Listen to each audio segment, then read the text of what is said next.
कोई भी पुलिस अधिकारी अब एफआईआर दर्ज करने से मना नहीं कर सकता है। सुप्रीम कोर्ट की गाइडलाइन जारी हो चुकी है जजमेंट के थ्रू, और ये जो जजमेंट है ये अभी का है, 10 सितंबर 2025 का है। अगर आप किसी के ऊपर एफआईआर दर्ज करवाना चाहते हैं तो पुलिस स्टेशन वालों को एफआईआर दर्ज करनी पड़ेगी, चाहे आप किसी सरकारी आदमी के खिलाफ भी एफआईआर दर्ज क्यों ना करवाना चाहते हो। लेकिन किन किन परिस्थितियों में, तो सारी बातें देखते हैं जजमेंट क्या कहता है।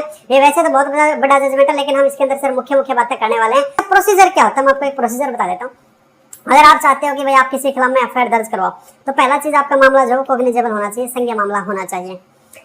संज्ञेय मामले के तहत में आपका जो भी आपके साथ में हुआ है, आप उसकी एक एप्लीकेशन लिख सकते हो, दरखास्त लिख सकते हो। दरखास्त को आप अपने नजदीकी जो भी आपका पुलिस स्टेशन है या जहाँ पे क्राइम हुआ है वहाँ का नजदीकी पुलिस स्टेशन या चौकी, वहाँ पे आप अपनी दरखास्त दे सकते हो। अगर उस दरखास्त को पढ़ने के बाद अगर एसएचओ साहब को लगा कि भाई हाँ ये मामला कॉग्निजेबल बनता है, तो उसको क्या करना पड़ेगा, एफआईआर दर्ज करना पड़ेगा। लेकिन वो देखते हुए कि भाई ये मामला तो कॉग्निजेबल बनता है, फिर भी एफआईआर दर्ज नहीं करता है, तब क्या प्रोसीजर होता है, तब कैसे आप कोर्ट जा सकते हो। फिर उसके बाद में आपको क्या करना होता है, तकरीबन 7 से 10 दिन तक का आपको वेट करना होता है। ये 7 से 10 दिन तक का क्यों होता है, ताकि एक अगर एसएचओ को कई बार क्या लगता है कि भाई ये जो स्टोरी लिख के लेके आया ना, इसमें तो मामला कॉग्निजेबल बन रहा है, लेकिन एक बार अगर मेरे को जांच की जरूरत है तो 7 दिन तक जांच कर सकता है। एक जजमेंट है सुप्रीम कोर्ट की, उसका हवाला भी इसके अंदर दिया गया, उसके नियमों के तहत में, उसके दिशा निर्देश के तहत में। तो हमको तकरीबन 7 दिन तक का वेट करना चाहिए दरखास्त देने के बाद में, अगर एफआईआर दर्ज नहीं होती है। प्रोसीजर है भाई। उसके बाद सेकंड स्टेप होता है, जहां पे जिसके अंडर में वो एसएचओ काम कर रहा है उस एसपी के पास में, या फिर आप किसी कमिश्नर एरिया से हैं तो एसीपी के पास में, एसीपी या एसपी के पास में जाके आप क्या लगा सकते हो, एक दरखास्त लगा सकते हो कि आपने 7 दिन 10 दिन पहले कोई ऐसी एप्लीकेशन दी थी और आपके साथ कोई ऐसी घटना घटित हुई है, और फिर भी अभी तक जो है फलाने एसएचओ ने उसकी एफआईआर दर्ज नहीं की है।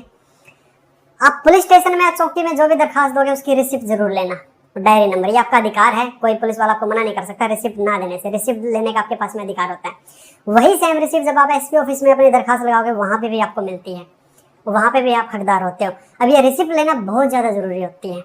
इसका क्या रीजन है, इसका रीजन ये है कि अगर एसएचओ ने एफआईआर दर्ज नहीं की, आपने एसपी के यहाँ पे लगा दिया एप्लीकेशन, उसने भी एफआईआर दर्ज नहीं करवाई, अगर आप जाते हो कोर्ट के अंदर तो कोर्ट जाते आपसे पूछेगा क्या आप पहले एसपी के पास में गए हैं या क्या आप पहले थाने में गए हैं। आप कहो जी हाँ जी गए हैं, तो सबूत दिखा।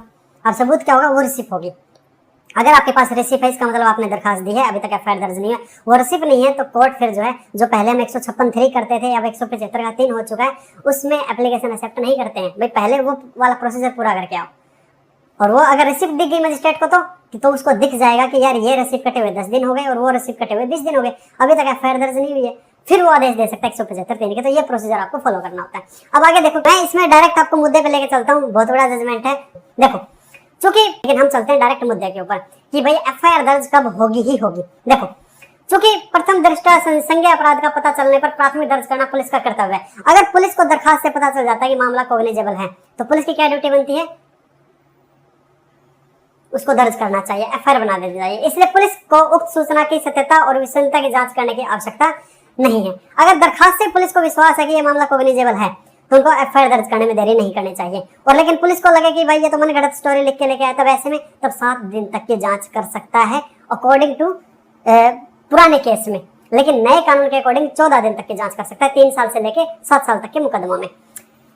रमेश कुमारी जजमेंट में स्पष्ट रूप से कहा है कि सूचना की सत्यता या विश्वसनीयता प्राथमिक दर्ज करने की पूर्व शर्त नहीं है। अगर दरखास्त से पुलिस वालों को लग रहा है कि मामला कॉग्निजेबल है तो उनको एफआईआर दर्ज करनी पड़ेगी, वो उसकी इंक्वायरी करने की भी उनको जरूरत नहीं। कोई भी अगर संज्ञेय मामले की जानकारी मिलती है तो उसमें पुलिस को क्या करना पड़ेगा भाई, उसमें पुलिस को अपना एफआईआर दर्ज करना पड़ेगा ही पड़ेगा जी।